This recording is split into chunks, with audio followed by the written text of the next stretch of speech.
રાજકોટ સહિત સૌરાષ્ટ્રમાં શાકભાજીના ભાવમાં ધરખમ ઘટાડો જોવા મળ્યો છે।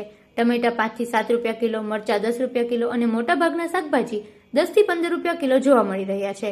એક બાજુ ખાતરના ભાવ આસમાને તો બીજી બાજુ શાકભાજીના ભાવ તળિયે પહોંચી ગયા છે। ઉત્પાદન પડતર કરતા પણ ખેડૂતોને નીચા ભાવે વેચાણ કરવાની ફરજ પડી છે। ડુંગળી બાદ હવે શાકભાજીના ભાવ પણ તળિયે જોવા મળી રહ્યા છે। ખેડૂતોને આ વર્ષે મોટાભાગની જણસના ભાવ નથી મળી રહ્યા, તો હવે શાકભાજીના ભાવમાં પણ ધરખમ ઘટાડો જોવા મળી રહ્યો છે। માંગ કરતા ઉત્પાદન વધુ થતા શાકભાજીના ભાવ ઘટ્યા છે। મારું નામ ભરતભાઈ। ટમેટા 60 રૂપિયાના કેટ ગયા। કેટલો ભાવ મળવો જોઈએ, કેટલો ભાવ છે અત્યારે 2 રૂપિયા ભાવ છે ને 15 થી 20 રૂપિયા તો સામાન્ય હોવો જ જોઈએ। મજૂરી છે ને કેટલો ખર્ચ થાય છે? મજૂરી તો બહુ થાય એમ।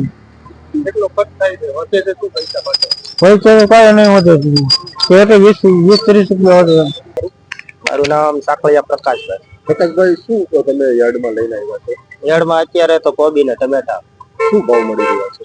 ટમેટામાં 2-3 રૂપિયા અને કોબીમાં 1.5-2 રૂપિયા। કેટલું ભાવ છે?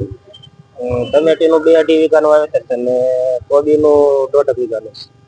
યાર્ડમાં ભાડાના પૈસા નીકળે ને એવું થયું ને? હવે 50 રૂપિયા તો જબલે અને ભારીએ ભાડું જાય, એમાં ક્યાં ભાડા ના થાય? તો વિચાર કરો, કેટલી મહેનત કરતા હોય ને આવું? મહેનત તો કરવી પડે, ભાવ ન મળે તો શું કરું? ન છૂટકે લાવવા પડે।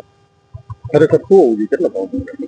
અંદાજે 15 થી 20 રૂપિયા છે, સામાન્ય 10 થી 12 રૂપિયા તો હોવા જોઈએ, તો જ ખેડૂતને પોહાય, તો એ ખાવાના ન થાય। આ મજૂરી, દાળિયા, દવા, ખાતર, બિયારણ હિસાબ કરો તો ખેડૂતને વાહ કાંઈ ન હોય।